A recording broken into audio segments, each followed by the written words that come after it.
Welcome back to our channel honour of commerce. నేను మీ Suma. Degree second year సంబంధించి third semester లో advanced accounting అనే subject అనేది ఉంది. దానికి సంబంధించి ఇప్పుడు ఏంటంటే క్లాసెస్ అనేవి మనం చెప్తున్నాం. ఫస్ట్ ఈ అడ్వాన్స్డ్ అకౌంటింగ్ లో మనకి ఏంటంటే యూనిట్ 1 అనేది చూస్తే accounting for non profit organisation అనే యూనిట్ మనకి ఇవ్వడం జరిగింది. కాన్సెప్ట్ అనేది ఇచ్చారు. కాబట్టి నాన్ ప్రాఫిట్ ఆర్గనైజేషన్ అంటే ఏంటనేది ముందుగా మనం చెప్దాం.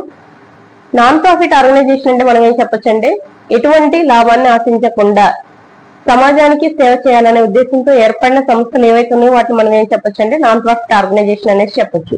ఈ సంస్థలు ఏవైతే ఉన్నాయో అవి ఏంటంటే సమాజ క్షేమం కోసం అంటే వెల్ఫేర్ ఆఫ్ ది సొసైటీ అనేది చెప్తాం. వితౌట్ ప్రాఫిట్ మోటివ్ అనేది చెప్తాం. అంటే లాభం ఎటువంటి లాభం అనేది ఆశించకుండా సమాజ క్షేమం కోసం లేదా ఒక పర్టికులర్ గ్రూప్ కోసం వీళ్ళు ఏంటంటే హెల్ప్ చేయాలి అనే ఉద్దేశంతో సర్వీస్ అందించాలనే ఉద్దేశంతో ఏర్పడే సంస్థలను మనం నాన్ ప్రాఫిట్ ఆర్గనైజేషన్స్ అనేది చెప్తాం. నాన్ ప్రాఫిట్ ఆర్గనైజేషన్ అంటే మనం ఎగ్జాంపుల్ గా ఏం చెప్పొచ్చు అంటే చారిటబుల్ ట్రస్ట్లు, ఆర్గనైజర్స్ ఏవైతే నాన్ ప్రాఫిట్ ఆర్గనైజేషన్ కి ఎగ్జాంపుల్ గా మనం చెప్పాలంటే గనక ఆర్గనైజర్స్, ఓల్డేజ్ హోమ్స్, తర్వాత సర్వీస్ ఓరియంటెడ్ ఏవైతే ఉన్నాయో కొంతమంది ఏంటంటే బుక్స్ అనేవి ఫ్రీగా డిస్ట్రిబ్యూట్ చేస్తూ ఉంటారు. అలాగే ఫుడ్ డొనేషన్ అనేది ఇస్తూ ఉంటారు, వాటర్ సప్లై అనేది ఇస్తూ ఉంటారు. ఈ విధంగా సర్వీస్ అనేది పబ్లిక్ అందిస్తే ఎటువంటి లాభం ఆశించకుండా ఈ విధంగా సర్వీస్ అనేది అందిస్తే మనం దాన్ని ఏం చెప్పొచ్చు అంటే నాన్ ప్రాఫిట్ ఆర్గనైజేషన్ అనేది చెప్తున్నాం. అయితే నాన్ ప్రాఫిట్ ఆర్గనైజేషన్ లో మనకి ఏంటంటే ట్రేడింగ్ సంబంధించి అంటే బయింగ్ అండ్ సెల్లింగ్ గానీ గూడ్స్ మ్యానుఫాక్చరింగ్ గానీ అలాంటి ప్రాసెస్ ఏం జరగదు అనేది చెప్పాలి. ఇక్కడ ఓన్లీ సర్వీస్ ఓరియంటెడ్ యాక్టివిటీస్ జరుగుతాయి. సమాజానికి ఏది మంచో అలాంటి యాక్టివిటీస్ ఇక్కడ జరుగుతాయి అనేది చెప్పొచ్చు అనమాట.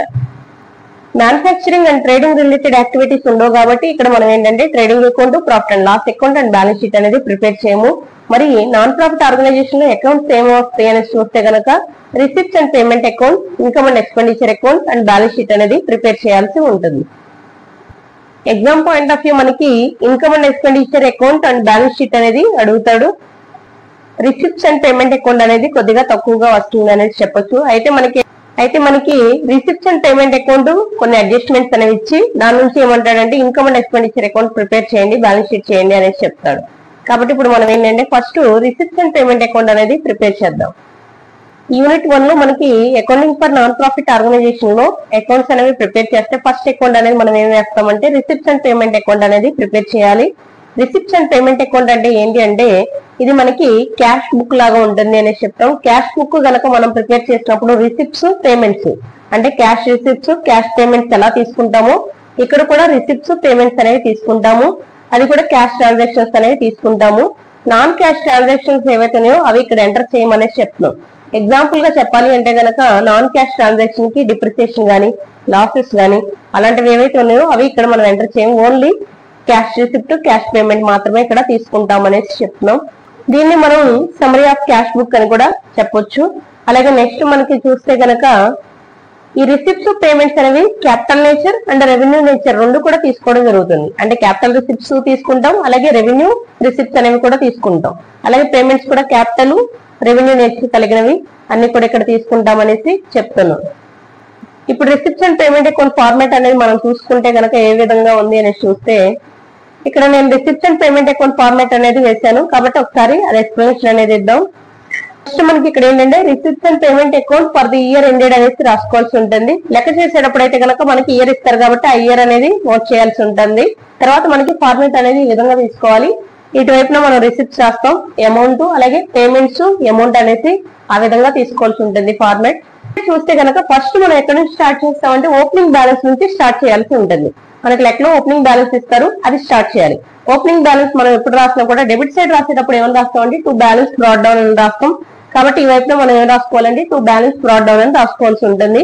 ఓపెనింగ్ బ్యాలెన్స్ లెక్కలో ఎంత ఇస్తే అంత తీసుకోవాల్సి ఉంటుంది లెక్క చేసేటప్పుడు అయితే కనుక. ఇప్పుడు ఫార్మేటే కాబట్టి ఈ విధంగా నేను తీసుకున్నాను. కాబట్టి ఓపెనింగ్ బ్యాలెన్స్ ని టు బ్యాలెన్స్ బ్రాట్ డౌన్ అని రాసుకోవాల్సి ఉంటుంది. అయితే ఓపెనింగ్ బ్యాలెన్స్ అనేది మనకి క్యాష్, బ్యాంకు రెండు కూడా ఉండడానికి అవకాశం ఉంది. ఒకవేళ ఒకటే ఉంటే కనుక టు బ్యాలెన్స్ బ్రాట్ డౌన్ అని డైరెక్ట్ గా అమౌంట్ అనేది వేస్తాం, ఇక్కడ వేయాల్సి ఉంటుంది. ఒకవేళ రెండు ఉంటే క్యాష్, బ్యాంక్ అని రెండు రాసుకుని రెండింటిని ఈ విధంగా ఇన్నర్ కాలమ్ లో చూపించి దాన్ని టోటల్ అనేది అవుటర్ కాలమ్ కి తేవాల్సి ఉంటుంది. ఇస్తే అంటే క్యాష్ బ్యాలెన్స్ మాత్రం ఇస్తే టు బ్యాలెన్స్ బ్రాట్ డౌన్ అనేసి డైరెక్ట్ గా ఇక్కడ అమౌంట్ అనేది చూపించవచ్చు.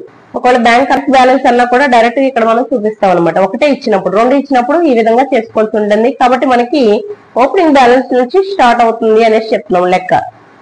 అలాగే ఇక్కడ అబ్జర్వ్ చేస్తే కనుక కొన్ని ప్రాబ్లమ్స్ లో ఓపెనింగ్ బ్యాలెన్స్ లేకుండా డైరెక్ట్ ఇస్తాడు. మనం ఏం చేయాలంటే క్లోజింగ్ బ్యాలెన్స్ అనేది ఫైండ్ అవుట్ చేయాల్సి ఉంటుంది. కాబట్టి అలా కూడా అడగడానికి అవకాశం ఉంది. ఎక్కువ శాతం మనకు ఓపెనింగ్ బ్యాలెన్స్ అనేది ఇస్తారు. కాబట్టి ఆ ఓపెనింగ్ బ్యాలెన్స్ నుంచి లెక్క అనేది స్టార్ట్ అవుతుంది అనేసి చెప్తున్నాం. మనకి ఏంటి అంటే సబ్స్క్రిప్షన్ రిసిప్ట్స్ లో మనం చూస్తే సబ్స్క్రిప్షన్ అనేది తీసుకున్నాం. సబ్స్క్రిప్షన్ అనేది మనకి ఏంటంటే ప్రీవియస్ ఇయర్ ఉంటుంది, కరెంట్ ఇయర్ ఉంటుంది, తర్వాత ఫ్యూచర్ సంబంధించి ఫ్యూచర్ ఇయర్ కూడా ఉంటుంది. అంటే 3 years ఇచ్చినప్పుడు మనం కరెంట్ ఇయర్ ది తీసుకోవాల్సి ఉంటుంది. కాబట్టి ఇలా 3 years ఇచ్చినప్పుడు కరెంట్ ఇయర్ తీసుకోవాలి. ఒకవేళ ఒకటే ఇచ్చారు సబ్స్క్రిప్షన్ అనే అమౌంట్ డైరెక్ట్ ఇచ్చారంటే డైరెక్ట్ ఆ అమౌంట్ అనేది నోట్ చేసుకోవాల్సి ఉంటుంది. కాబట్టి సబ్స్క్రిప్షన్ అనేది మనకి ఏంటి అంటే రిసిప్ట్స్ అనేసి చెప్తున్నాం. రిసిప్ట్స్ లో మనం చూస్తే ఎంట్రాన్స్ ఫీ అనేది కూడా మనకి రిసిప్ట్ అనేసి చెప్తున్నాం. నెక్స్ట్ డొనేషన్ కూడా మనకి ఏంటంటే రిసిప్ట్. నెక్స్ట్ మనకి రెంట్ రిసీవ్డ్ కూడా రిసిప్ట్ అనేసి చెప్తున్నాం. ఇవే కాకుండా ప్రాబ్లమ్ లో ఇంకా కొన్ని కొత్త ట్రాన్సాక్షన్స్ అనేవి అడగడానికి అవకాశం ఉంది.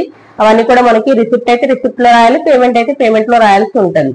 కాబట్టి నాన్ ప్రాఫిట్ ఆర్గనైజేషన్ లో మనకి ఏంటంటే రిసిప్ట్స్ అండ్ పేమెంట్ అకౌంట్ అనేది ప్రిపేర్ చేయాల్సి ఉంటుంది. అంటే మనకి ఫండ్ అనేది ఏ విధంగా వస్తుంది, ఎలా రిసీవ్ చేసుకుంటున్నాం రిసిప్ట్స్ రూపంలో రాస్తాము, దాన్ని ఏ విధంగా ఖర్చు చేస్తున్నామో పేమెంట్స్ రూపంలో చూపిస్తాం అనమాట. ఇప్పుడు మనకి పేమెంట్స్ ఏమున్నాయనేసి ఒకసారి చూస్తే కనుక payment side first by rent and taxes. Credit side రాసేటప్పుడు మనం బై అని రాసుకుంటాం కాబట్టి బై అని పెట్టి రెంట్ అండ్ ట్యాక్సెస్ అని రాసుకోవాల్సి ఉంటుంది ఇస్తే గనక. నెక్స్ట్ శాలరీస్ అనేది కూడా పేమెంటే. నెక్స్ట్ ఎలక్ట్రిసిటీ బిల్ అనేది ఇస్తాడు, అది పేమెంటే. నెక్స్ట్ మనకి ప్రింటింగ్ అండ్ స్టేషనరీ అనేది కూడా పేమెంట్. నెక్స్ట్ మనకి పర్చేజ్ ఆఫ్ బుక్స్ అనేవి కొన్నామంటే అమౌంట్ అనేది పే చేస్తున్నాం కాబట్టి అది కూడా పేమెంటే. నెక్స్ట్ మనకి పర్చేజ్ ఆఫ్ ఇన్వెస్ట్మెంట్ అనేది పర్చేజ్ చేస్తున్నా కూడా పేమెంట్ రూపంలో అమౌంట్ అనేది కట్టాల్సి ఉంటుంది. నెక్స్ట్ మనకి ఇన్సూరెన్స్ పెయిడ్ అనేసి ఇస్తాడు కాబట్టి ఇది కూడా మనం పేమెంట్ సైడ్ తీసుకోవాలి. నెక్స్ట్ మిస్లీనియస్ ఎక్స్పెన్స్ అంటే ఇవి కాకుండా అదర్ ఎక్స్పెన్సెస్ ఏమన్నా ఉంటే కనుక అవి కూడా నోట్ చేసుకోవాలి పేమెంట్ సైడ్. ఈ విధంగా అన్ని పేమెంట్స్ అనేవి రాసుకుని టోటల్ అనేది చేయాల్సి ఉంటుంది. అన్ని పేమెంట్స్ రాసుకుని టోటల్ అనేది చేస్తాము. చేసి వచ్చిన డిఫరెన్స్ ఏదైతే ఉందో అది మనకి క్లోజింగ్ బ్యాలెన్స్ అవుతుంది. కాబట్టి క్లోజింగ్ బ్యాలెన్స్ ని బై బ్యాలెన్స్ క్యారీడ్ ఆన్ అనేసి ఈ విధంగా రాసుకోవాలి. మనకి ఓపెనింగ్ లో క్యాష్ ను బ్యాంక్ రెండు ఉన్నప్పుడు క్లోజింగ్ లో కూడా క్యాష్ బ్యాంక్ అనేది రెండు ఉంటాయి. ఒకవేళ ఇక్కడ ఓపెనింగ్ లో క్యాష్ మాత్రమే ఉంటే ఇక్కడ కూడా క్యాష్ మాత్రమే రాసుకోవాలి. కాబట్టి లెక్కలో ఏ విధంగా ఇచ్చాడు చూసి దాన్ని బట్టి వేసుకోవాల్సి ఉంటుంది. ఫార్మేట్ అయితే ఈ విధంగా ఉంది అనేసి చెప్పొచ్చు. అంటే రిసిప్ట్ అండ్ పేమెంట్ అకౌంట్ లో మనం ఏం చేస్తామనేసి చూస్తే గనక క్లోజింగ్ బ్యాలెన్స్ ఎంత అనేది కనుక్కున్నాము అనేసి చెప్పొచ్చు అనమాట. అంటే అన్ని ట్రాన్సాక్షన్స్ అనేవి తీసుకుని రిసిప్ట్స్ ఎన్ని ఉన్నాయి, పేమెంట్స్ ఎన్ని ఉన్నాయి చూసి డిఫరెన్స్ ఇంకెంత మిగిలిందో చూసి క్లోజింగ్ బ్యాలెన్స్ ఎంత ఉంది అనేది తెలియజేస్తుంది అనేసి చెప్తున్నాం ఈ రిసిప్ట్స్ అండ్ పేమెంట్ అకౌంట్. కాబట్టి నెక్స్ట్ క్లాస్ లో మనం ఏంటి అంటే గనక రిసిప్ట్స్ అండ్ పేమెంట్ అకౌంట్ సంబంధించి ప్రాబ్లమ్స్ అనేవి చేద్దాం. ఏ విధంగా చేయాలి ఏంటి అనేది ప్రాసెస్ చెప్తాను. అలాగే ప్రాబ్లమ్స్ కూడా చేద్దాము. తర్వాత income and expenditure account and balance sheet అనేది వస్తుంది.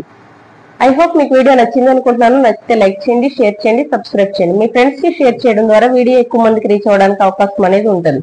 అలాగే మన ఛానల్లో గవర్నమెంట్ జాబ్స్ సంబంధించి అప్డేట్స్ కూడా ఇస్తా ఉంటాము.